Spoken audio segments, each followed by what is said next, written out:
हाँ।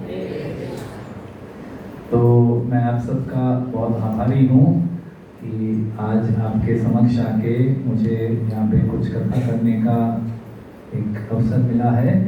और मैं आपसे क्षमा भी चाहता हूँ क्योंकि एक्चुअली आज यहाँ पे अच्युत गोपाल प्रभु आने वाले थे, साधु आने वाले थे, कोई और आके बैठ गया तो आपसे क्षमा भी चाहता हूँ। तो मैं कुछ हफ्तों पहले मैंने श्री राधा गोपीनाथ मंदिर में एक भागवत का प्रवचन दिया था, जो तीसरे स्कंद में 15वां जो चैप्टर है उसका 15वां श्लोक। तो ये श्लोक है, इसमें मैं इसका ट्रांसलेशन पढ़ता हूँ। इंग्लिश में है, मैं थोड़ा हिंदी में अनुवाद करने का प्रयास करता हूँ, मेरा हिंदी इतना स्ट्रांग नहीं है, कोशिश करता हूँ। तो ऐसे कहा जाता है, ये ब्रह्मा जी जो हैं ये देवताओं से बता रहे हैं, वैकुंठ का वर्णन कर रहे हैं कि वैकुंठ जो है यहाँ भगवान, वो कहते हैं वैकुंठ में जो है वो वहाँ पे भगवान जो है, जो ओरिजिनल पर्सन है और जिन्हें सिर्फ वैदिक शास्त्रों के द्वारा समझा जा सकता है, वेदों के द्वारा समझा सकता है। तो वहाँ पे वैकुंठ में भगवान श्री विष्णु, भगवान श्री नारायण वास करते हैं। वो पूरी तरह से शुद्ध सत्व से भरे हुए हैं और कोई भी रजस या तमस के लिए इस वैकुंठ में कोई स्थान नहीं है। और फिर लास्ट सेंटेंस जो ब्रह्मा जी कहते हैं, ये बहुत ही सुंदर और बहुत ही एक आशा देने वाला एक स्टेटमेंट ब्रह्मा जी कहते हैं। तो इसके बारे में हम लोग आज चर्चा करें। He says, भगवान कहते हैं, ब्रह्मा जी कहते हैं, He contributes religious progress for the devotees। यानी कि भगवान विष्णु जो हैं अपने भक्तों के जीवन में उनके आध्यात्मिक प्रगति के लिए योगदान देते हैं। हम लोग सोचते हैं कि आध्यात्मिक प्रगति के लिए हम योगदान देते हैं, ऐसा हमारे मन में कोई गलतफहमी हो सकती है कि हम आते हैं प्रोग्राम में, हम जपा करते हैं, हम विग्रहों की सेवा करते हैं, हम भोग बनाते हैं, हम ऑफर करते हैं, हम प्रसाद सर्व करते हैं, हम करते हैं, उसीलिए हम प्रगति करते हैं। हाँ, वो बात सही है, आपको भी एक मेहनत करनी पड़ती है, लेकिन भगवान जो है वो स्वयं आपके आध्यात्मिक प्रगति के लिए वो भी अपना योगदान देते हैं। तो ये बात, इस ट्रांसलेशन की ये बात मेरे को इतनी अच्छी लगी, मैं सोचा इसी के ऊपर आज हम लोग चर्चा करते हैं कि भगवान जो हैं वो कैसे भक्तों का उनके आध्यात्मिक जीवन में प्रगति होने के लिए कैसे उनकी सहायता करते हैं, क्या योगदान देते हैं। हमें भी कभी सोचना चाहिए कि भगवान क्या योगदान दे रहे हैं हमारा। हम इतना मेहनत कर रहे हैं, इतना फाइट मार रहे हैं भक्ति में रहने के लिए, तो भगवान हमारे लिए क्या कर रहे हैं। तो वही ये है।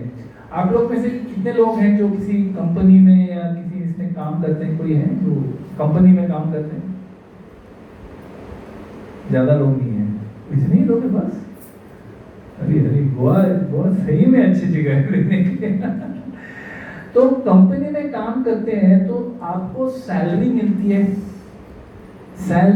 है, तो उसके साथ पीएफ मिलता है, प्रोविडेंट फंड सब लोग जानते हैं, है ना।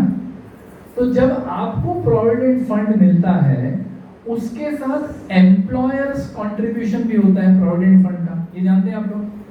अगर आपका 12% बेसिक का जा रहा है तो कंपनी भी 12% अलग से डालती है, करेक्ट, उसे एम्प्लॉयर्स कंट्रीब्यूशन बोलते हैं।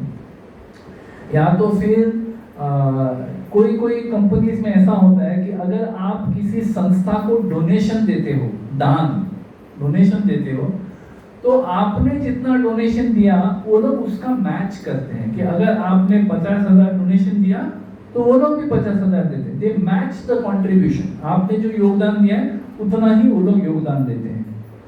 सो उसी तरह से अगर हम लोग भक्ति में अपना 4 आना 8 आना जो भी हम लोग योगदान देते हैं भगवान के प्रसन्नता के लिए, वैष्णव के प्रसन्नता के लिए, गुरु महाराज की प्रसन्नता के लिए हम लोग कुछ योगदान देते हैं, तो भगवान जो है वो भी योगदान देते हैं ताकि हमारी भक्ति और आगे बढ़े।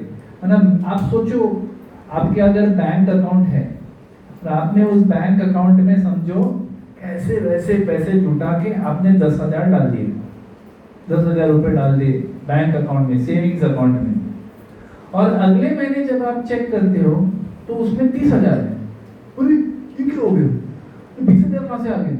आ गए, आप ही ने डाले, मैंने नहीं, मैंने तो 10,000 डाला। अरे क्या बात कर रहे हो, देखो 20,000 आपके नाम से है, तो आपको कैसा लगेगा? ये तो बढ़िया है यार, अगले महीने में 20,000 डालता हूँ, और फिर उसके अगले महीने जाके देखा तो 20,000 30,000 प्लस 20,000 कितना हुआ? 50,000 हो गया। हाँ, लेकिन अगले महीने जाके देखा तो 90,000 हो गया। तो आपने 20 डाला, उसका 40 हो के अकाउंट में ऐड हो गया। तो आप ऐसे अकाउंट में पैसा डालते जाओगे ना, क्या बोलते हो? ऐसा कोई अकाउंट है, मैंने 10 डाला लेकिन अगले महीने वो 10 का 30 हो गया, मतलब ट्रिपल हो गया, तो आप उस अकाउंट में पैसा डालते जाओगे कि नहीं? हाँ कि नहीं?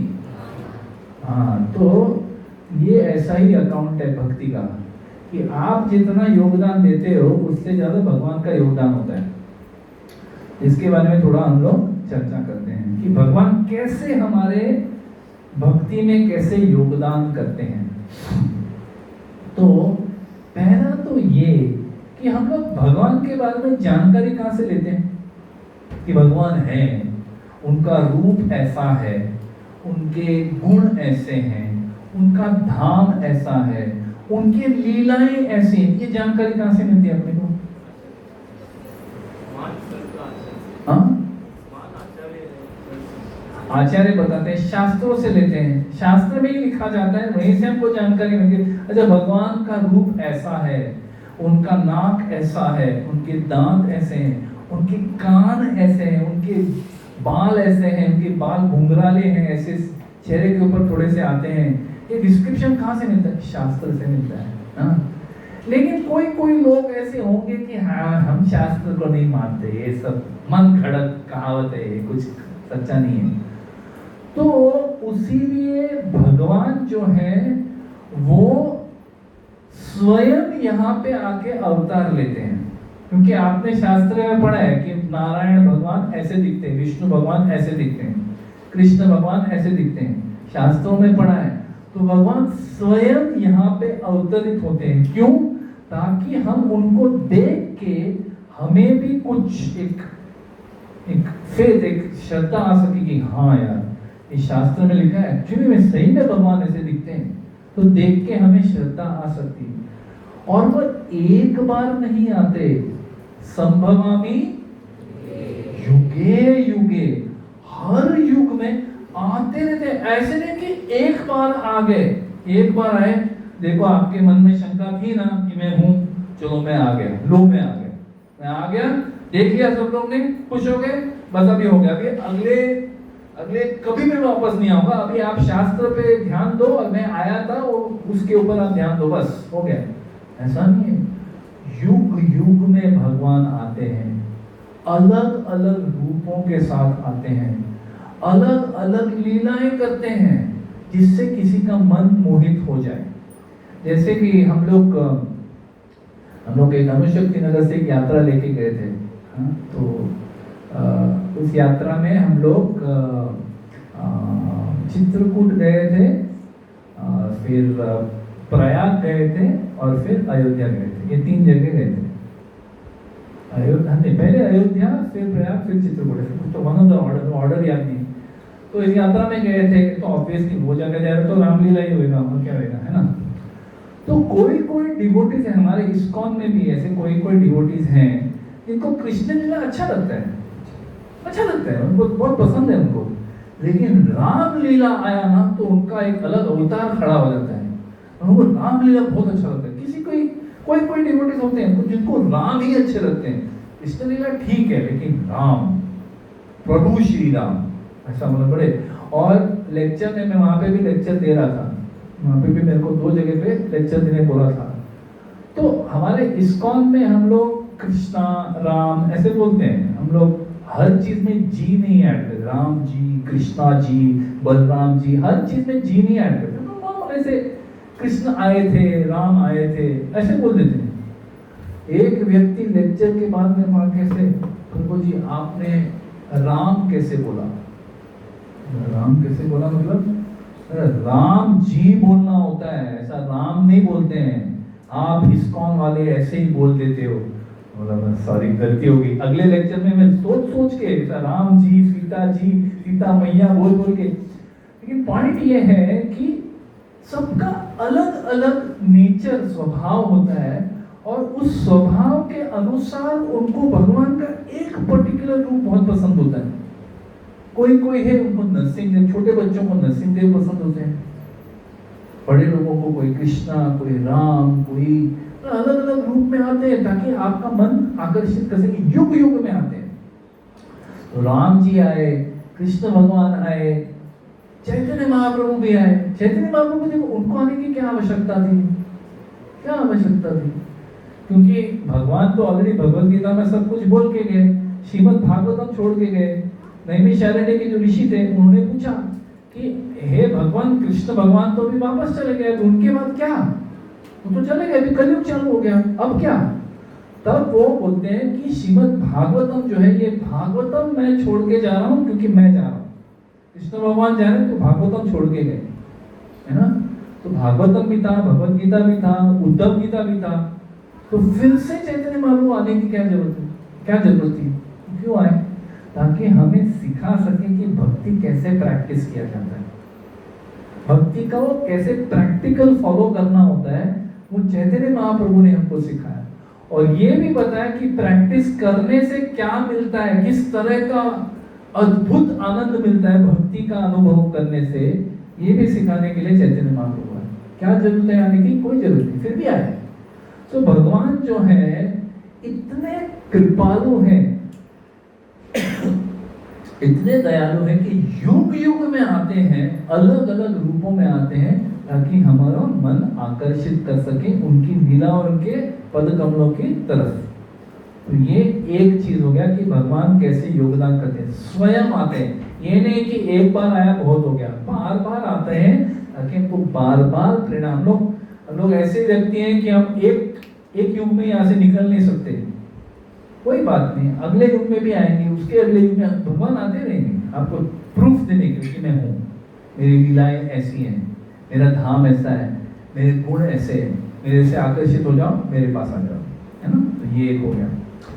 दूसरी बात कि भगवान जो है हमें एक ही चीज नहीं बोलते, वो हमें अपनी तरफ आने के लिए, उनकी सेवा करने के लिए अनेकों अनेक चीज देते हैं। आपको जो अच्छा लगे आप करो, जैसे नवविधा भक्ति बोलते हैं हम लोग, श्रवणम, कीर्तनम, विष्णु स्मरणम। मतलब आपको अगर कथा नहीं अच्छी लगती, आपको कीर्तन अच्छा लगता है, कीर्तन करो, जपा करो। आपको जपा नहीं अच्छा लगता है, मैं नहीं बोलूंगा जपा मत करो, जपा करो प्लीज, हाँ? तो बोलेंगे प्रभु जी ने बोला जपा मत करो, जपा करो। लेकिन आपको जपा में रस नहीं आता, लेकिन कथा अच्छा लगता है तो कथा है। कथा नहीं अच्छा लगता, सेवा करना अच्छा लगता है, सेवा करो। विग्रहों की सेवा करना अच्छा लगता है, विग्रहों की सेवा करो। पहले अपने आप को पर्याप्त बनाओ, अपने आप को क्वालिफाइड करो, फिर भगवान की सेवा करो।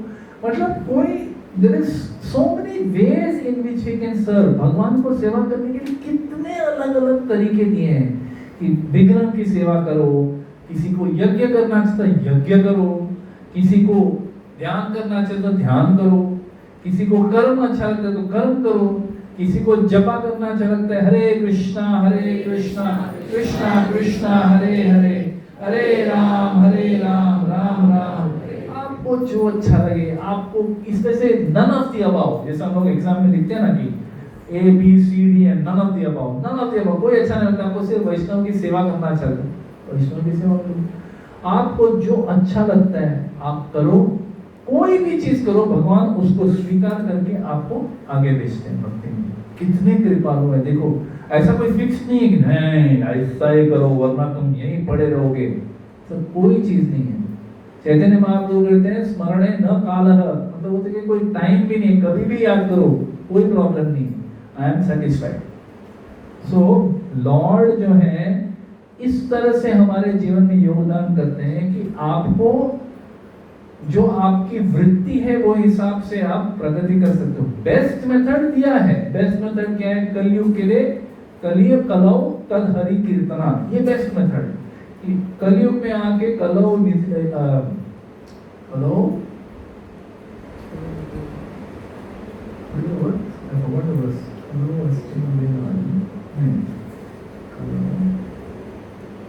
कोई प्रॉम्प्ट करो भाई।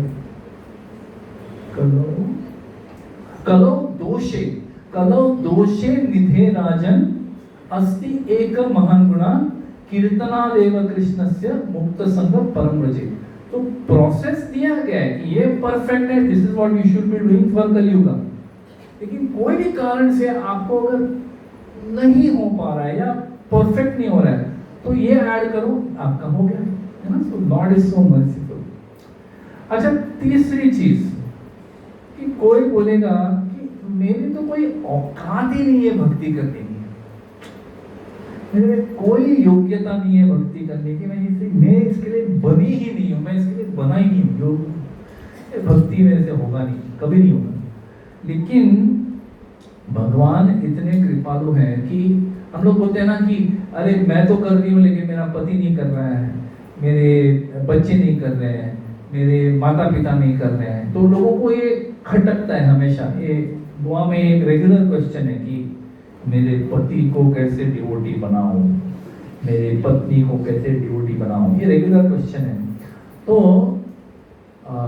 हमारा प्रोसेस इतना सिंपल है, भगवान ने इतना सिंपल बना के रखा है कि कोई भी व्यक्ति हो, कितना भी पतित क्यों ना हो, कितना भी पतित क्यों ना हो, अगर उन्होंने भक्त के लिए न जानते हुए भी कुछ सेवा कर दी, तो मालूम नहीं था कि सेवा कर रहे हैं, बट किया, तो उनका इनिंग्स शुरू हो गया। अज्ञात सुकृति कहते हैं इसको। एक डिवोटी जो, एक व्यक्ति जो है, एक भक्त की न जानते हुए सेवा करते हैं तो भी उनको भक्ति का क्रेडिट मिल जाता है, क्योंकि भक्ति क्या है, ये कॉजलेस है, इसका कोई कारण नहीं है कि आपने ये किया उसके लिए आपको भक्ति मिल गई, ऐसा कुछ नहीं है, इसका कोई कारण नहीं है। लेकिन फिर भी अज्ञात सुकृति, कोई इनसिग्निफिकेंट, किसी डिवोटी के लिए आपने पानी भी ला के दिया, किसी डिवोटी के लिए आपने बस ये चादर बिछा पाया, कुछ पता नहीं, चादर बिछाया, चादर भी बिछाया, आपने जाके एक फैन भी चालू किया, उतना भी किया, भगवान उसे स्वीकार करते हैं। वो सोचते हैं कि देखो इसने मेरे डिवोटी के लिए सेवा की। तो सोचो कि कोई व्यक्ति अगर न चाहते हुए भी, न जानते हुए भी उसे अज्ञात सुकृति मिल रही है जिससे वो भक्ति में आगे प्रगति कर सकता है या कर सकती है, तो ये क्या हुआ, ये कृपा ही हुई भगवान की। तो ऐसे भी भगवान हमारे आध्यात्मिक जीवन में योगदान कर रहे हैं कि किसी भी अननोन सेवा को भी वो सुकृति मान के हमारी भक्ति की इनिंग्स शुरू कर देते हैं। अगली बात कि भगवान जो है आपके सबसे साधारण जो आप देते हो उनको, उसे भी स्वीकार करते हैं। ऐसा नहीं कि भगवान, अरे भगवान है, नहीं, आप तो मतलब सिर्फ दूध, A2 वाला दूध, वो भी केसर के साथ, वो भी उसमें ये बादाम ऐड करके तो ही मैं एक्सेप्ट करूंगा, वरना मैं एक्सेप्ट, ऐसा कुछ नहीं। भगवान इतने साधारण हैं, इतने सिंपल, वो ही कवर्ड बॉय गवैया है, इतने सिंपल है, गोपाल है। वो कहते हैं कि पत्रम पुष्पम फलम तोयम यो मे भक्त्या प्रयच्छति तद अहम भक्ति उपारतम अश्नामि प्रयतात्मा। वो कहते हैं कि भक्ति के साथ, प्रेम के साथ आप मुझे पत्रम यानी पत्ता, पुष्पम एक फूल, एक पत्रम पुष्पम, फलम एक फल, तोयम पानी, बस इतनी सी चीज मुझे ऑफर कर दो, मैं उसे स्वीकार कर लूंगा। वो ये भी नहीं कहते कि पत्राणी पुष्पानी फलानी, ऐसा भी नहीं वैसे कि बहुत सारे पत्र, बहुत सारे फूल, बहुत सारे पुष्प, ऐसे भी नहीं बोलते। पत्रम पुष्पम फलम तोयम, सो सिंपल। बस यही चीज मुझे प्रेम से दे दो, मैं स्वीकार करता हूँ। तो भगवान इतने सिंपल है। ये भी नहीं कहते कि मतलब बोल सकते थे पत्रम पुष्पम फलम घृतम। घृतम समझते हैं? घृतम क्या होता है? घृतम यानी घी। भगवान मांग सकते थे ना कि ठीक है यार, तोयम तो छोड़ो, कम से कम थोड़ा घी तो दे दो मेरे को, इतना तो आप दे ही सकते हो। हाँ, ऐसा बोल सकते थे, he could have said this, पर वो क्या कहते हैं? पत्रम पुष्पम फलम तोयम। तो इतने साधारण है, इतने सिंपल है भगवान कि वो कैन हैव सीट एनीवेयर।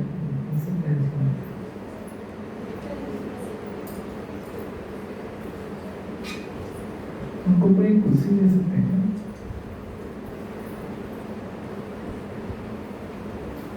सो भगवान इतने साधारण है, इतने सरल है कि वो आपसे कोई स्पेशल चीज नहीं मांगते, वो सिर्फ कहते हैं पत्रम पुष्पम फलम तोयम। और वो भावग्राही जनार्दन है, वो ये भी नहीं देख रहे कि आप क्या दे रहे हो। इवन आपके हाथ में फल है, वो भी बहुत अच्छा नहीं है, तो भी भगवान उसे स्वीकार करते हैं, क्योंकि वो भावग्राही है। एक कहानी आती है श्रीमद् भागवतम में, श्रील प्रभुपाद एक पर्पट में बोलते हैं कि एक ब्राह्मण था जो कौंडिन्यपुर में रहता था। Can someone translate for me? Are you okay with Hindi? I doubt it. So someone can translate if you want. Okay? तो एक कोई if someone who knows English and Hindi can just translate for her. तो एक ब्राह्मण था कौंडिन्यपुर में। तो ये जो ब्राह्मण था, anyone?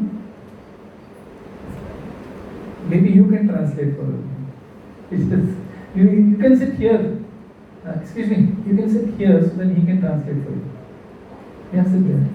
तो एक ब्राह्मण थे कौंडिन्यपुर में, एंड वो बहुत ही ज्यादा गरीब थे, वेरी वेरी पुअर, मतलब उनके पास कुछ नहीं था, भयंकर गरीब ब्राह्मण थे।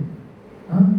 तो ये जो गरीब ब्राह्मण है वो मतलब देखता था कि कैसे ये लोग मंदिर में कितना सुंदर भगवान को भोग चढ़ाते हैं, इतने अच्छे अच्छे मतलब सोने के प्लेट में या चांदी के प्लेट में भगवान को भोग चढ़ता है, अलग अलग 56 भोग चढ़ते हैं। ये सब देख के वो बहुत प्रेरित होता था, लेकिन वो सोचता था कि मेरे पास तो कुछ भी नहीं है भगवान को देने के लिए। लेकिन एक दिन उन्होंने ऐसे ही भागवत कथा में उन्होंने ऐसा सुना कि मनः पूजा भी की जा सकती है, कि मन में, अपने मन में आप भगवान को कुछ भी भोग दे सकते हो, कुछ भी। बहुत प्रसन्न हो गया, घर पे आ गया और घर पे आके सोचने लगा, अरे भगवान को ऑफर करके तो सबसे बेस्ट देना चाहिए। तो उसने अपने मन में रोज वो सोने का कलश लेता था, सोने का कलश अपने मन में, सोने का कलश लेके गोदावरी नदी में जाता था, वहां से पानी उठाता था, फिर भगवान के लिए अपने मन में ऐसे अलग अलग बहुत सुंदर भोग बनाता था। 5 टाइप के सब्जी, 4 टाइप के पूरी, दाल, राइस वगैरह घी के साथ, पूरे सब चीज घी में बन रहे हैं, एकदम बढ़िया। एक ढेले भर का उसका मतलब कैपेसिटी नहीं था बनाने का, लेकिन मन में तो कुछ नहीं कर सकते हैं।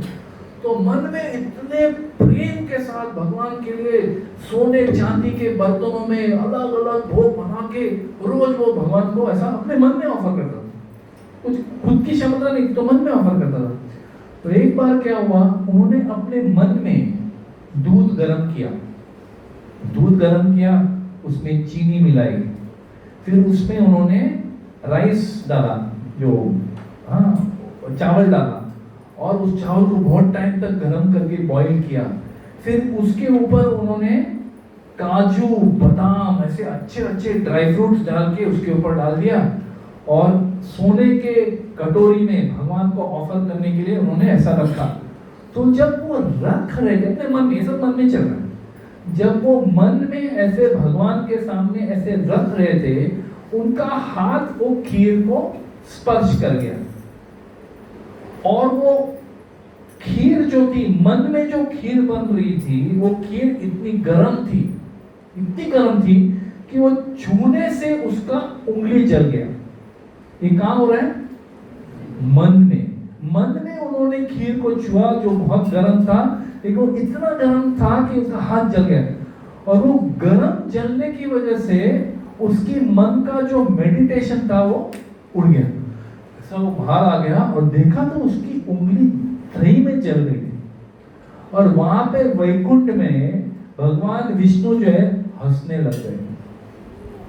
भगवान विष्णु हंसने लग गए। अभी भगवान विष्णु कभी हंसते नहीं है, वो हमेशा सीरियस रहते हैं। आपने देखा है कोई पिक्चर में कि विष्णु भगवान हंस रहे हैं? बहुत कम है। आपको विष्णु भगवान हमेशा से सीरियस, ऐसे स्लाइट प्लेजेंट स्माइल रहेगा, लेकिन हंसते हुए बहुत कम, कोई फोटो कोई पेंटिंग नहीं दिखेगा आपको, है ना। यहाँ तो भगवान नारायण हंसने ही लग गए, और जब हंसने लग गए, लक्ष्मी माता वहां पे बाजू में बैठी है, उन्होंने पूछा कि हे भगवान ये क्या लीला है, आप हंस रहे हो? ये क्या हो गया? तो तब उन्होंने उनको बताया कि ये एक ब्राह्मण है यहाँ पे कौंडिन्यपुर में, और वो इतना तीव्रता से, इतने इंटेंसिटी के साथ वो ये मेरी पूजा कर रहा है कि इस पूजा के दौरान उसने मेरे लिए गरम खीर बनाई, और वो खीर को जब वो मेरे को अर्पण कर रहा था, ऑफर कर रहा था, तभी उसने मन में उस खीर को छुआ, उसका उंगली जल गया। तो एक्चुअली उसका उंगली जल गया। तो ये देख के मुझे हंसी आ गई कि कितना तीव्रता से ये भक्ति कर रहा है, इसको वापस बुला दो। तो उनको डायरेक्टली वैकुंठ में बुला दिया। तो भगवान जो है भावग्राही है, इसके लिए कोई आपको कोई मेजर धन नहीं चाहिए। सोचो, अगर आपको बोला जाता कि मंदिर में आ रहे हो तो आप कुछ धन डालो, पहले पेटी में पैसा डालो तो ही आपको यहाँ पे एंट्री है, कितने लोग आएंगे? कोई नहीं आएगा। यहाँ पे आपको कोई पूछा भी नहीं जाता कि आपने कितना डोनेशन डाला, कोई नहीं पूछता। हमारे संस्कृति में है ही नहीं, डब्बा ऐसा हमेशा खाली रहता है, मतलब कवर्ड रहता है, किसी को दिखता भी नहीं 2 रुपए का कॉइन डाला कि 200 रुपए का नोट डाला, किसी को दिखता नहीं, कोई पूछता भी नहीं है। प्रसाद आपको ऐसे ही दिया जाता है। तो ये क्यों है? क्योंकि भगवान भी ऐसे ही है। वो नहीं देखते कि आपने क्या दिया, वो देखते हैं कि आपने अपने हृदय से कितने प्रेम से मुझे कुछ भी दिया, उसे स्वीकार कर रहे हैं। तो ये एक और तरीका हो गया कि उन्होंने हमारे लिए बहुत आसान कर दिया है। भक्ति करना कुछ बहुत डिफिकल्ट नहीं है, सिंपल रखा है। पत्रम पुष्पम फलम तोयम, एकदम सिंपल। अच्छा, अगली बात कि जब हम लोग भक्ति में एक सीरियस हो जाते हैं, जब हम लोग भक्ति के बारे में एक तीव्रता से आगे बढ़ने का प्रयास करते हैं, तो भगवान क्या करते हैं? वो कहते हैं ना कि दैवी एष गुणमयी मम माया दुरत्यया मामेव हि प्रपद्यन्ते माया मेता तरन्ति ते। तो कहते हैं कि माया से इस भौतिक जगत में हम लोग माया से जो जूझ रहे हैं, कंटिन्यूअसली हम लोग बहुत लड़ाई कर रहे हैं, मेहनत कर रहे हैं, हमारे कर्मों का फल कंटिन्यूअसली भोग रहे हैं। अच्छा फल, बुरा फल, ज्यादा बुरा ही होता है। हाँ, तो भगवान कृष्ण के भक्ति में जब हम लोग आते हैं तो भगवान क्या बोलते हैं? माया को कहते हैं आप जरा प्लीज बाजू में हट जाओ। परम पूज्य सच्चिदानंद स्वामी महाराज ने एक बार एक कहानी बताई थी खुद के जीवन से। जब वो बच्चे थे, मतलब जर्मनी में रहते थे, जर्मनी में, तो जब वो जर्मनी में रहते थे, बचपन में वो न्यूज़पेपर बांटा करते थे। उस जमाने में मतलब कुछ पैसे कमाने के लिए न्यूज़पेपर बांटा करते थे। तो जब सच्चिदानंद महाराज सब घरों में जाके ऐसे न्यूज़पेपर डाल के आते थे ताकि थोड़ा कुछ पॉकेट मनी मिल सके। एक ऐसा घर था जहां पे सच्चिदानंद महाराज हमेशा वहां जाने से डरते थे। Is to be afraid to go there, डरते थे। क्यों? क्योंकि वहां पे एक बड़ा कुत्ता था, भयंकर भयानक कुत्ता था, बड़े बड़े दांत वाला करके भौंकता था। जब भी वो पास में आते थे तो उनको बांध के रखा होता था, लेकिन वो ऐसा ऐसा करके उसको उनकी तरफ, उनको भयंकर डर लगता था उस कुत्ते से, ये कुत्ता काट न ले, है ना। तो वो उस घर में जाने से ही डरते थे, दूर से ही पेपर फेंक के भागते थे। तो एक दिन उस घर का मालिक जो था, वो मालिक था, उन्होंने उनको देखा और उनको बोला इधर इधर क्यों इतना डरते हो? अरे आपका कुत्ता है, आओ। नहीं नहीं नहीं मैं नहीं आऊंगा। बोला नहीं आप आओ आओ, कुछ नहीं होता है, आओ आओ। तो आते वो जैसे आ रहे थे, कुत्ता फिर करके आने लगा उसकी तरफ। तो मालिक ने बोला ब्रूनो डाउन क्वाइट। तो कुत्ता जो इतना खूंखार दांत ऐसा करके दिखा रहा था, जोर जोर से भौंक रहा था, जैसे मालिक ने बोला ब्रूनो डाउन क्वाइट सिट, तुरंत कुत्ता बैठ गया और ऐसा पूंछ हिलाने लग गया। तो सच्चिदानंद महाराज बताते हैं कि ये श्लोक जो है ऐसा ही है कि कृष्ण भगवान कह रहे हैं कि माया जो है उस खूंखार कुत्ते की तरह है, हमारे जीवन में अलग अलग हमारे कर्मों के अनुसार हमको छड़ी मारते रहती है। लेकिन जब कृष्ण भगवान उनको कहते हैं कि माया सिट, अब ये अपना व्यक्ति है, इसको तकलीफ नहीं देना है, ये हमारा आदमी है, तो तुरंत माया देवी शांत हो जाती है।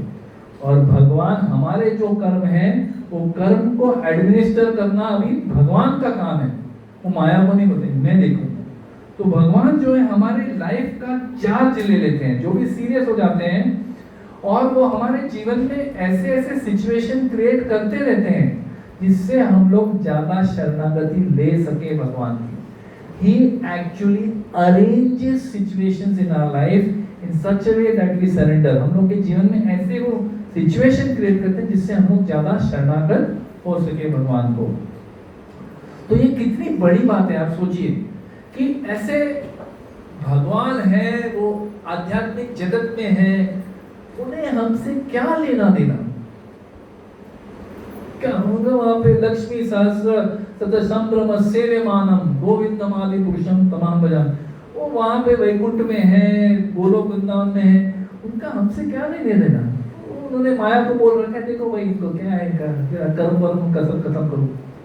बट ऐसा नहीं है। जब हम लोग भगवान के सामने आके कहते हैं कि मैं आपका हूँ, मैं आपके शरण में आना चाहता हूँ या आना चाहती हूँ, जब हम लोग इस तरह से भगवान के सामने आके ये याचना करते हैं कि भगवान मैं जानता हूँ कि मैं योग्य नहीं हूँ, मुझे पता है मैं बिल्कुल ही अयोग्य हूँ भक्ति करने के लिए, लेकिन फिर भी मैं ये आशा लेके आया हूँ कि आप मुझे आपकी सेवा में संलग्न करेंगे, प्लीज आप मुझे ये अवसर दीजिए। जब हम लोग इस वृत्ति के साथ भगवान के सामने आते हैं तो भगवान क्या बोलते हैं, माया देवी एक मिनट, ये अभी अभी मेरा आदमी है, आप जरा बाजू हटो।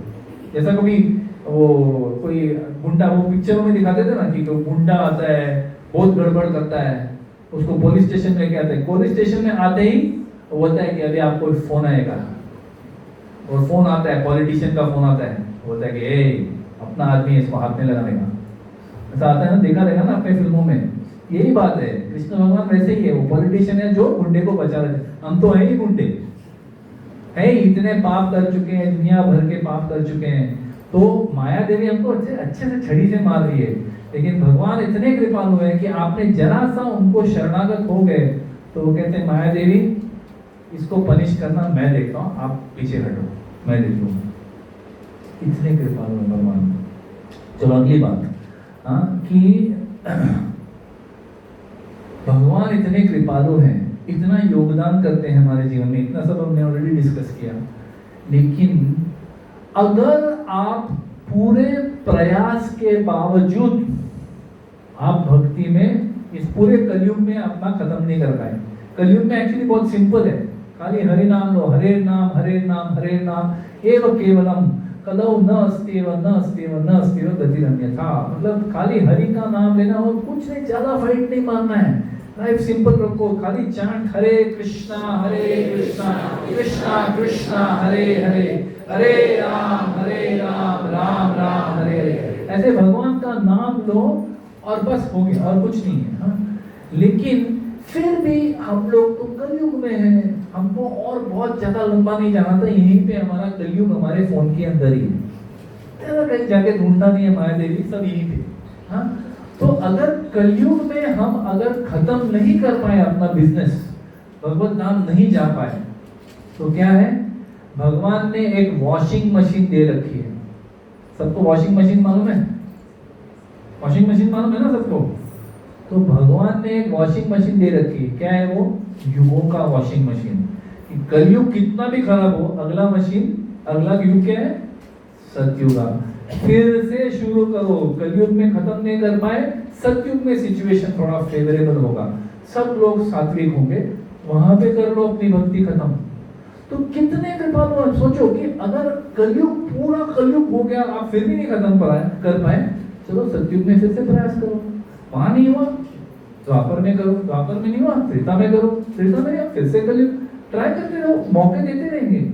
और उन्होंने भगवत गीता में ये कहा भी है, ये बात, नेहा विक्रम नाशोस्ति प्रत्यवायो न विद्यते स्वल्पम अपयस्य धर्मस्य त्रायते महतो भयात्। वो कहते हैं कि आप देखो, अभी आपके जीवन में आपने, किसी ने इंजीनियरिंग किया होगा, किसी ने चार्टर्ड अकाउंटेंट किया होगा, किसी ने बीकॉम किया होगा, किसी ने एमए किया होगा, किसी ने लिटरेचर किया होगा, कुछ भी किया होगा, किसी ने पीएचडी भी किया होगा, कोई डॉक्टर भी होगा।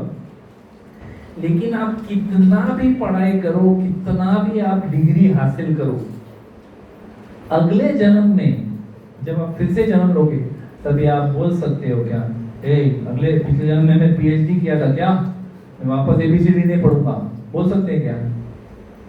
बेटा बैठो इधर, बोलो एबीसीडी। कोई चांस ही नहीं है आपको, बस कोई चांस नहीं, आपको खुद को याद नहीं रहेगा कि पिछले जन्म में पीएचडी किया होगा। लेकिन कितने भी पैसे कमाए आपने, अगर इस जीवन में भयंकर पैसे कमाए, एकदम बेशुमार पैसा कमाया आपने, लेकिन मृत्यु के समय पैसा लेके जा सकते हो क्या? अगले जन्म में बोल सकते हो क्या? अगर आप मतलब समझो आप झोपड़पट्टी में पैदा हुए, हाँ, और आप बोल सकते हैं क्या, अरे नहीं पिछले जन्म में मेरा 2 करोड़ का बैंक बैलेंस था, तो बोल सकते हैं क्या? आपको याद भी नहीं रहेगा, और याद रहे भी उसका कोई फायदा नहीं है, वो आपको पैसा नहीं मिलने वाला है। आप आपके बेटे के पास जाओगे अगले जन्म में, मैं आपका बाप था, मैं तेरा बाप हूँ, पट करके मारे, कोई नहीं सुनेगा, है ना? लेकिन अगर भक्ति में हम लोग कुछ भी प्रगति करते हैं, इवन 10% हम लोग भक्ति में प्रगति करते हैं, क्योंकि ये आध्यात्मिक स्तर पे है, अगले जन्म में हम लोग 11 से शुरू करेंगे। अगर इस जन्म में 40 किया तो अगले जन्म में 41 से शुरू होगा। ये भगवान कृष्ण जो है भगवत गीता में कह रहे हैं, उसीलिए त्रायते महतो भयात्, हमें मृत्यु से कोई डर नहीं, क्योंकि इस जीवन में अगर भक्ति कंप्लीट नहीं कर पाए तो कोई बात नहीं, अगले जन्म में होगा। तो भगवान इतने कृपालु हैं, है ना? वो कहते हैं कि वो कहते हैं कि अनन्यस चिन्तयन्तो माम ये जना पर्युपासते तेषां नित्य वियुक्तानां योगक्षेमं वहाम्यहम्। वो कहते हैं कि अगर आप जो है भक्ति में जो आपके पास है, what you have, he said I preserve what you have, मतलब आपके पास जो अभी भक्ति में एसेट है वो मैं प्रिजर्व करता हूँ, उसका संरक्षण करता हूँ, और जो आपके पास नहीं है वो मैं प्रोवाइड करता हूँ, वो मैं आपको देता हूँ, वो मेरा योगदान है, वो मेरा पीएफ कंट्रीब्यूशन है, भगवान दे रहे हैं हमको। और नॉट जस्ट दिस, तो आपने कलयुग में भी कंप्लीट नहीं किया, अगले युग में आप कर सकते हो। वो हमें बुद्धि भी देते हैं, और एक योगदान, और एक चीज कि वो कहते हैं कि तेषां सतत युक्तानां भजतां प्रीति पूर्वकं ददामि बुद्धि योगं तम येन माम उपयान्ति ते। वो कहते हैं कि अगर आप एक क्या बोलते हैं, एक सिंसियरिटी के साथ, प्रामाणिकता के साथ अगर आप भक्ति का मार्ग एक फॉलो करते हो तो क्या होता है, ददामि बुद्धि योगम तम, मैं तुम्हें बुद्धि दूंगा, I will give you the intelligence by which you can approach me. नहीं तो हमको भक्ति में क्या करना है, कैसे करना है, कब करना है, क्यों करना है, कुछ पता नहीं। लेकिन अगर हम लोग भक्ति बस एक श्रद्धा लेके शुरू करते हैं तो भगवान कहते हैं मैं तुम्हें बुद्धि दूंगा, ये न माम उपयान्ति ते, आप मेरे पास कैसे आ सकते हो, वैकुंठ धाम में कैसे आ सकते हो, गोलोक में कैसे आ सकते हो, ये बुद्धि मैं आपको दूंगा। देखो कितने तरीके से वो योगदान दे रहे हैं कि आपसे नहीं हुआ, आपके पास बुद्धि नहीं है, आप मतलब एकदम मंद बुद्धि वाले हो, कोई बात नहीं, आप भक्ति फॉलो करो, बुद्धि मैं दूंगा, I will fill in the blanks. अगर आपका ब्लैंक है तो मैं वो ब्लैंक फिल करूंगा। कितने कृपालु हैं। एंड अंत में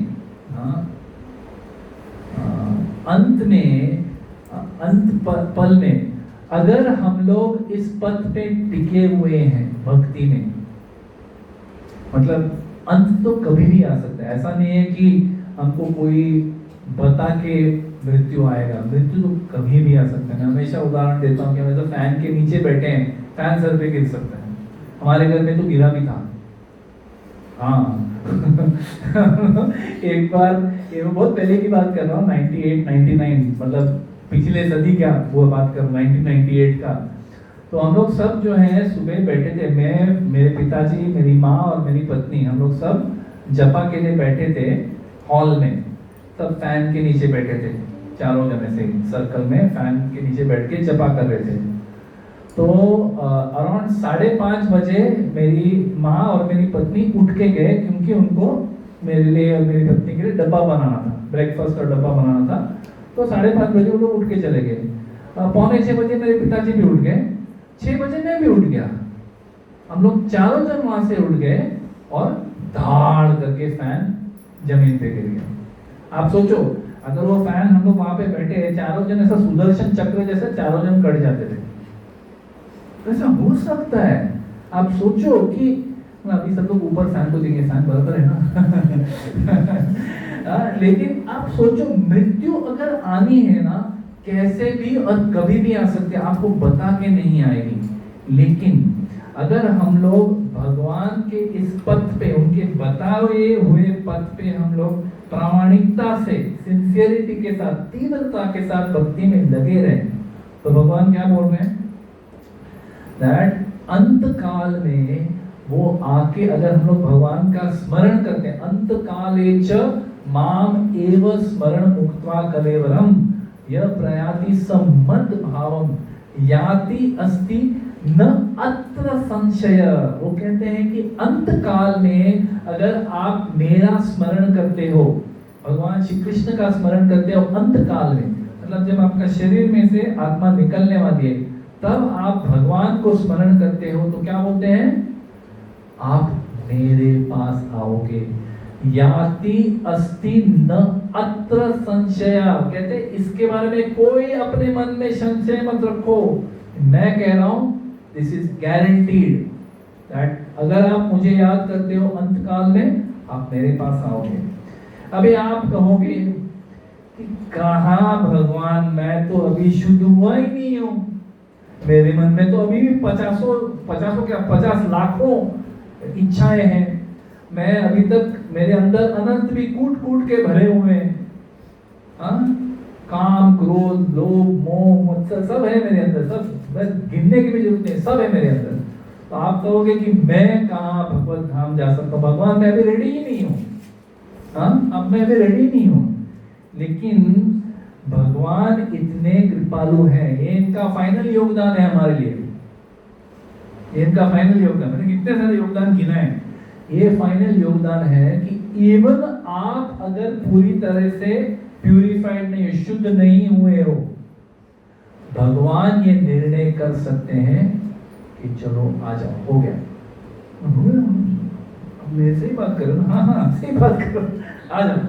तो भगवान इतने कृपालु हैं कि चैतन्य महाप्रभु और श्रील प्रभुपाद की कृपा से हमें ये ऐसा वर मिला है, ऐसा वरदान मिला है कि अगर हम भगवान को अंतकाल में याद करते हैं तो वो हमें लेके जाएंगे अपने धाम। प्यूरिफाई करना उनका काम है, वो हमको कर देंगे, जैसे प्यूरिफाई करना है वो कर देंगे। इस जीवन में भी प्यूरिफाई करने का उन्हीं का काम है। मैंने बोला ना कि एक बार हम भगवान के शरण में आ गए तो फिर वो माया को बोलते हैं पीछे हटो, इसको साफ करना भी मेरा काम है, मैं इसको प्यूरिफाई करूंगा। अंत काल में भी आप बोलेंगे कि अभी यहाँ से सपोज अभी हम लोग मोरजिन में हैं, मोरजिन से हमको समझो पैंजिम जाना है, तो बस का टिकट लगेगा या तो प्राइवेट टैक्सी लगेगी, प्राइवेट टैक्सी बोलेगा 2000 रुपये दे दो पैंजिम लेके जाना, बराबर कितना रेट है पता नहीं, जो भी है 2000 रुपये लेगा समझो। आप कहोगे कि यार मेरे पास तो 20 रुपये ही है 2000 कहाँ से लाऊं? पैंजिम जाने के लिए 2000 मेरे पास है ही नहीं, मेरे पास 20 रुपए है। तो भगवान बोलते हैं कोई बात नहीं, 980 मैं दे रहा हूं, आ जाओ। क्योंकि हमारी योग्यता ही नहीं है 20 रुपए से ज्यादा। भक्ति में हम लोग एक जीवन में कलयुग में रहते हुए कितना ही कर लेंगे, क्या ही कर लेंगे हम लोग। लेकिन अगर नम्रता के साथ, अगर प्रामाणिकता के साथ, तीव्रता के साथ सिंसियरली हम लोग भक्ति फॉलो करते हैं, तो अंत काल में अगर आपकी योग्यता ना हो तो भी ऐसा बिल्कुल हो सकता है कि भगवान अपने कृपा से आपको लेके जाएंगे। ये इनका फाइनल कंट्रीब्यूशन है जो आपका जीवन भर आप करते आए हो। शुरू से अंत तक भगवान ही हमारे जीवन में कंट्रीब्यूशन करते हैं। भक्तों के संग में हमें कौन लेके आता है? भगवान ही लेके आते हैं। यहाँ पे टिकाए कौन रखता है? भगवान ही रखते हैं। इनके कंट्रीब्यूशन से हम लोग अभी भी हैं। तो उसी तरह से जब हम लोग जीवन के अंत में आते हैं तब भी जय श्री निताय सच्चिदानंद भगवान की, तो तब भी अंत काल में भी अगर हमसे बात न बन पाई तो भी भगवान ही हमें लेके जाएंगे। तो इस तरह से हमें समझना चाहिए कि हमारे जीवन में कितना बड़ा योगदान है भगवान का। मैंने तो भौतिक चीजों की बात ही नहीं की कि हम जो सांस लेते हैं, the air that we breathe, वो भगवान देते हैं। जो हम लोग पानी पीते हैं, प्योर वाटर, हाँ, जैसे ये यूएई जो मिडिल ईस्ट के जो कंट्रीज हैं उनको समुद्र का पानी उसको प्यूरिफाई करके उसमें से पीने का पानी मिलता है। हमें तो सब जगह नदियां हैं, वहां से पानी पीते हैं, लेक्स हैं, वहां से पानी पीते हैं। पानी भी भगवान देते हैं। जठर अग्नि जो डाइजेशन शक्ति है, ये शरीर जो इतना कॉम्प्लेक्स मैकेनिज्म है, ये भी भगवान नहीं दिया हमको। कुछ खाना खाते हैं, बस कुछ घंटों में वो पचन हो जाता है उसका, और उस पचन से हमको पूरे शरीर में सब काम करने के लिए शक्ति मिलती है। तो ये सब तो मैं बोल भी नहीं रहा हूँ भगवान का, ये सब भगवान का ही योगदान है। लेकिन आध्यात्मिक जीवन में हम जो भी करते हैं ये भगवान के योगदान से ही होता है। तो हमें क्या करना है? हमें बस श्रद्धा के साथ इस भक्ति के मार्ग पे टिके रहना है। हाँ, आपको अगर कोई बोले कि ये लो टिकट, इस टिकट से आप बम्बई से डायरेक्ट लॉस एंजलिस जा सकते हो, यूनाइटेड स्टेट्स में, वीजा टिकट सब इसी में। थोड़े यार बढ़िया है यार, लॉस एंजलिस जा सकता हूँ, हाँ कब जा सकता हूँ? कब भी जा सकते हो अगर किसी ने आपको ऐसा टिकट दे दिया। लेकिन वो टिकट को आपने क्या बोलते हैं उसको, ध्यान न देके उस टिकट को ही घुमा दिया, आपने उस टिकट को फाड़ दिया, आपने कुछ गलती कर दिया, तो भगवान का दोष नहीं है उसमें। भगवान आपको दे रहे हैं टिकट, आपको सिर्फ वो टिकट संभाल के रखना है। ये जो भक्ति है यही है वो टिकट जो हमें, मतलब हमें सिर्फ एक श्रद्धा, हमारा दान क्या, हमारा योगदान क्या है? श्रद्धा। The only price we have to pay is faith. आप श्रद्धा के साथ भक्ति में जुड़ जाइए और टिके रहिए। बस आगे क्या करना है? यहाँ आओ, भगवान के गुणों के, उनके रूप के, उनके लीलाओं के, उनके धाम के वर्णन सुनो। कितना मधुर है, कितना सुंदर है। हाँ, खाली आके ये सुनो। अपना जो साधना आपको बताया गया है, 16 माला करो, हरे कृष्णा कृष्णा कृष्णा हरे हरे, हरे राम राम राम हरे। बस अपनी साधना करो, कथा सुनो, प्रसाद लो, वैष्णवों की सेवा करो, बस इतना ही करना है। बस इतना ही, हाँ इतना ही करना है, और कुछ नहीं जरूरी है, बस इतना ही है। इतना भी अगर हम लोग प्रामाणिकता से करेंगे तो भगवान जो है हमारे आध्यात्मिक जीवन में इतना योगदान देंगे, इतना कंट्रीब्यूशन देंगे जिसके हम लायक भी नहीं हैं, योग्य भी नहीं है हम लोग, और जितना हम लोग कल्पना कर सकते हैं उससे भी ज्यादा। तो एक होता है कि लायक, मैं लायक हूं, मैं नालायक हूं, ज्यादातर तो मैं लायक नालायक ही हूं। हाँ? लेकिन हम लोग जितना लायक हैं उससे कहीं ज्यादा, और जितना हम लोग कल्पना कर सकते कि भगवान मेरे जीवन में क्या योगदान करेंगे, उससे कहीं ज्यादा भगवान योगदान करते हैं। वो इतने कृपालु हैं, वो सिर्फ ताड़ में बैठे हैं कि कब आप उनके शरण में आओगे। अगर हम प्रेम से प्रयास करेंगे तो भगवान जरूर, कोई नहीं कह सकता मैं तो गोवा में रहता हूँ भाई, ये तो माया नगरी से कोई कम नहीं है, यहाँ तो मुमकिन ही नहीं है भक्ति को परफेक्ट है, ऐसा कुछ भी नहीं है। आप ये सोच रहे हो कि पूर्ण पुरुषोत्तम भगवान जो महाशक्तिशाली है, जो बड़े बड़े प्लैनेट्स को ऐसे हवा में उड़ाते हैं, वो आपके 4 पैसे के अनर्थों को साफ नहीं कर सकते? आराम से कर सकते हैं। बस आपकी इच्छा चाहिए, आप इच्छा करो और बड़े तीव्रता से श्रद्धा के साथ भक्ति में भाग लो, आपका भी उद्धार हो जाएगा। ये है भगवान श्री चैतन्य महाप्रभु की देन, ये है श्रील प्रभुपाद का आशीर्वाद हम सबके लिए। तो इस आशीर्वाद को बस स्वीकार करो, इसे अपने जीवन में लागू करो और दूसरों को भी ये बात बताओ। इससे हमारा जीवन भी सार्थक होगा और दूसरों का भी। हरे कृष्णा। श्रील प्रभुपाद की, श्री गुरुदेव की। मैं और 2 पॉइंट आप लोग को बताना चाहता हूँ। तो but before that quickly summarising, हम लोग जो डिस्कशन चालू किया कि भगवान जो है हमारे आध्यात्मिक जीवन में कैसे योगदान करते, तो क्विकली समराइज करते। पहले तो कहा कि सिर्फ शास्त्र नहीं, वो युगों युगों में आते रहते हैं, बार बार आते हैं ताकि हमें एक श्रद्धा मिल सके।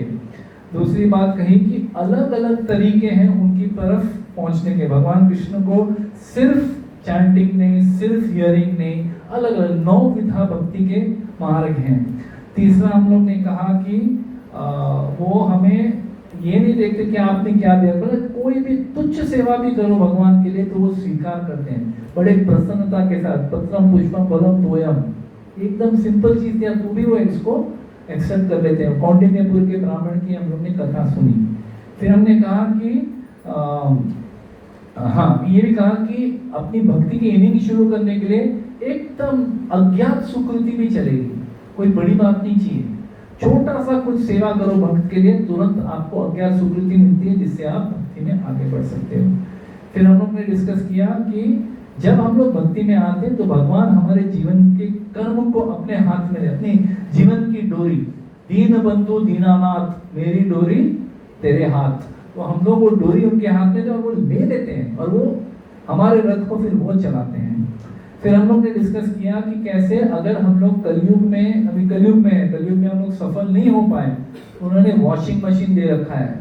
क्या है वो? अगला युग सतयुग है, जिसमें आराम से आप भक्ति अच्छे से सात्विक वातावरण में कर सकते हो। वैसे इधर भी सात्विक ही है, मंदिर में आते तो यहाँ सात्विक ही है, कोई दिक्कत नहीं है ना।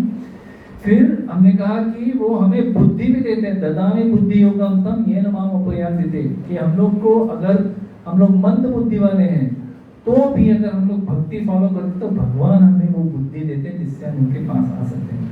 और ये भी कहा कि अंत काल में अगर हम लोग भगवान को स्मरण करते हैं तो भगवान हमें अपने धाम लेके जाते हैं। हमारे पास टिकट के पैसे नहीं है, 1000 रुपए हैं, 2000 रुपए हैं, हमारे पास 20 रुपए हैं, लेकिन फिर भी बचे हुए जो पैसे हैं वो भगवान डाल के हमें लेके जाते हैं।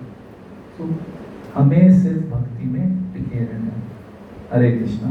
तो जस्ट 2 पॉइंट्स में और 2-3 पॉइंट और बताना चाहूंगा, कुछ अलग है। देखो, हमारे श्री राधा गोपीनाथ मंदिर में ना एक डिवोटी केयर सिस्टम जैसा बनाया गया है राधा गोपीनाथ में।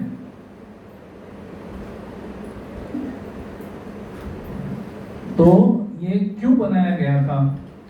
परम पूज्य राधानाथ स्वामी महाराज जब ये कांग्रेगेशन शुरू हुआ था 1986 में, 1986 में, तब ये सिर्फ 30-35 भक्त लोग थे, बस उतने ही थे। मतलब ये आधे रूम जितने लोग थे उतने ही थे। तो महाराज सबको अपना निजी समय और निजी एक मार्गदर्शन दे पाते थे। लेकिन जैसे ही कांग्रेगेशन बढ़ने लग गया, उनको ये समझ में आया कि अभी मैं इनको निजी अपना समय नहीं दे पाऊंगा, क्योंकि बहुत लोग हो। तो फिर उन्होंने ये सिस्टम शुरू किया डिवोटी केयर का। इसमें तो थोड़े सीनियर डिवोटीज हैं जो 5-10 साल से भक्ति में हैं, उनको एक सेवा दी गई कि आप जो है इन डिवोटीज का मतलब एक देखभाल जैसा करो। भक्ति में हम लोग जब शुरू करते हैं ना, बहुत सारे सवाल आते हैं मन में, बहुत सारे प्रश्न आते हैं, बहुत सारे बाधाएं आती हैं, तो उसको कैसे डील करना है, उसको कैसे मतलब अपने जीवन में इसको फेस करके आगे कैसे बढ़ना है, ये हमारे पास अनुभव नहीं है। तो जो ये अनुभव ले चुके हैं उनका मार्गदर्शन ऐसे समय पे मिले तो हमारे लिए बहुत फायदेमंद होता है।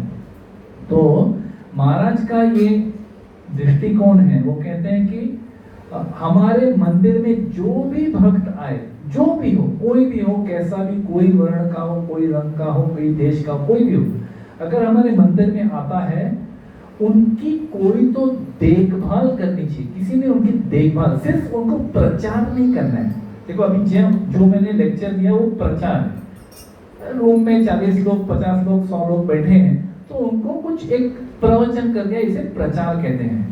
लेकिन ये पर्याप्त नहीं है, is not enough, not sufficient. तो उसके लिए हमको उनका देखभाल भी करना पड़ता है। तो महाराज ये सोच रहे हैं कि माँ के कोख से स्मशान घाट तक भक्तों का ख्याल रखने के लिए कोई तो होना चाहिए। There should be someone who can take care. महाराज ये प्रश्न पूछते हैं कि what would it take for every devotee to feel protected, inspired and encouraged? Hindi में भी बोलने का प्रयास करता हूँ, पहले अंग्रेजी में बोल रहा हूँ। What would it take for every devotee to feel protected, inspired and encouraged so that they can actively serve in the mission of Srila Prabhupada till the last breath? यानी कि ये ऐसा हमको क्या करना पड़ेगा।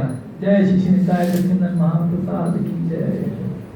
तो ऐसे हमको क्या सिस्टम लगाने पड़ेंगे, ऐसे हमको क्या करना पड़ेगा जिससे हर भक्त, मतलब इस कॉन्ग्रेगेशन में आने वाले हर भक्त को एक तरह से एक संरक्षण का भी, अपने भक्ति का संरक्षण का भी अनुभव मिले, प्रेरणा भी मिले और एक तरह से एनकरेजमेंट भी मिले, ताकि अपने आखिरी सांस तक वो श्रील प्रभुपाद के आंदोलन में सेवा करने के लिए उनको प्रेरणा मिले। तो इसके लिए हमें क्या करना चाहिए? तो इसीलिए ये सिस्टम बनाया काउंसलर्स का, मेंटर्स का। तो काउंसलर्स वो उन डिवोटीज के लिए हैं जो कम से कम 16 माला कर रहे हैं 2-3 साल से और 4 नियमों का पालन कर रहे हैं या तो दीक्षा ले चुके हैं, उनके लिए काउंसलर्स हैं।